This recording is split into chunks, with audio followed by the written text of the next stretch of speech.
Justice Yashwant Verma से जुड़े मामले में बड़ा अपडेट सामने आ रहा है। बता दें कि जस्टिस यशवंत वर्मा के घर मिले अधजले नोट को लेकर 3 जजों की कमेटी गठित की गई थी, जिसको लेकर अभी 3 जज वहां पे उनके घर पहुंचे हैं और जांच की जा रही है। 45 मिनट तक लगातार जांच की गई।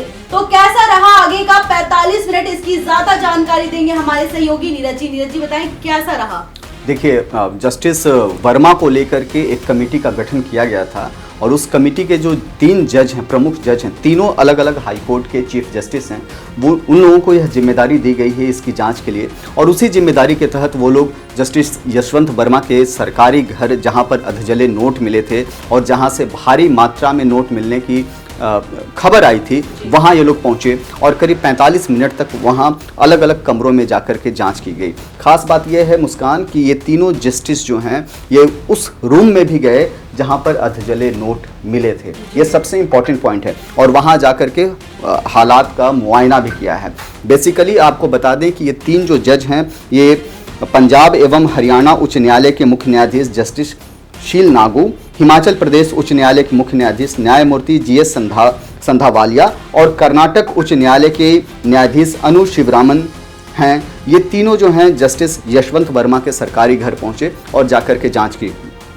आपको बता दें कि जब से ये खबर सामने आई है और मीडिया में रिपोर्ट्स की गई है, तब से न्यायपालिका को लेकर के कई सारे सवाल उठ रहे हैं। सबसे बड़ा सवाल अभी भी मुस्कान बना हुआ है कि आखिर वो नोट कहां से आए, वो पैसे किसके थे और वो कितने संख्या में पैसा था। देखिए, आमतौर पर जो रुपये की जो मापने की इकाई है वो लाख, करोड़, हजार इस तरीके से हम मापते हैं। भारी मात्रा में अब तक समझ में नहीं आया ये टर्म की भारी मात्रा क्या होता है। किलो 2 किलो में तो रुपया नापा नहीं जा सकता। क्या किसी अलमीरा में रुपया था, क्या कहाँ था, क्या पूरा का पूरा बेड भरा हुआ था रुपयों में। न वहाँ पर कोई इनकम टैक्स की टीम पहुंची, न किसी ने उसकी क्वांटिटी गिनने की कोशिश की गई वहाँ पर। तो ये पूरा चक्कर जो है इतना चुपचाप तरीके से हो रहा है, वो समझ से परे है। मीडिया को भी छन छन की जानकारी आ रही है और इन सब के बीच जस्टिस यशवंत वर्मा का इलाहाबाद हाई कोर्ट, जहां से वो पहले थे, वहीं उनका ट्रांसफर कर दिया गया है। लेकिन वहां भी उनका जबरदस्त विरोध हो रहा है। बार एसोसिएशन ने साफ कर दिया है कि जस्टिस वर्मा को वो कामकाज नहीं करने देंगे। आपको बता दें कि फिलहाल जस्टिस वर्मा को किसी भी तरह के न्यायिक गतिविधियों में कामकाज से रोक दिया गया है। दिल्ली हाई कोर्ट में भी वो किसी भी केस की सुनवाई नहीं कर पा रहे हैं। अगर वो इलाहाबाद भी जाते हैं तो वहां भी वो उनको काम करने नहीं दिया जाएगा। जस्टिस वर्मा पर जो सिफारिश की गई है उसको भी केंद्र सरकार ने मान लिया है।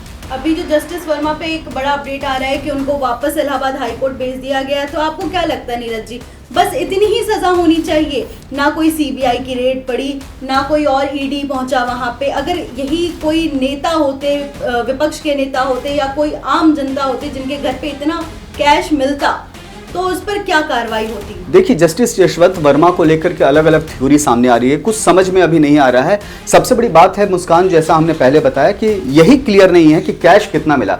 जो कैश मिला उसकी टोटल क्वांटिटी कितनी थी, लाख थी, करोड़ थी, करोड़ों में थी, कुछ तो पता चले। अभी यही तथ्यों से परे है। माना जा रहा है, जो अब खबरें हैं, अपुष्ट खबरें हम कह सकते हैं कि 15 करोड़ से ज्यादा कैश थे। तो भाई 15 करोड़ से ज्यादा कैश कहां से आए, किन लोगों ने उनको दिया? आपको बता दें कि जस्टिस यशवंत वर्मा कोई छोटे मोटे जज नहीं थे।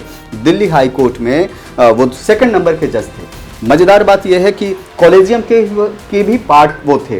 तो इतना बड़े पद पर रहने के बाद इस तरह का काम, इस तरह से कैश मिलना, कई सारे सवाल खड़े कर रहे हैं और जनता जो है वो उन सवालों का जवाब चाहती है। उसको वो चाहती है कि पूरी पिक्चर क्लियर हो। सबसे बड़ा सवाल जस्टिस संजीव खन्ना, जो चीफ जस्टिस हैं, देश के मुख्य न्यायाधीश हैं सुप्रीम कोर्ट के, उन पर भी उठ रहा है, क्योंकि जस्टिस संजीव खन्ना पर अब पूरे देश की नज़र है। अब लोगों को लगता है कि जस्टिस संजीव खन्ना किस तरीके से इस मामले में न्याय करते हैं और कैसे पूरे देश को इस तरह के घोटाले या कैश के मिलने की जो बात आ रही है उससे बचाव करते हैं। जी, जाहिर सी बात है। बहुत बहुत धन्यवाद नीरज जी आपका। तो इस खबर पर पल पल अपडेट आ रहा है और इस खबर पर ज्यादा जानकारी के लिए जुड़े रहे ONOG न्यूज के साथ। धन्यवाद।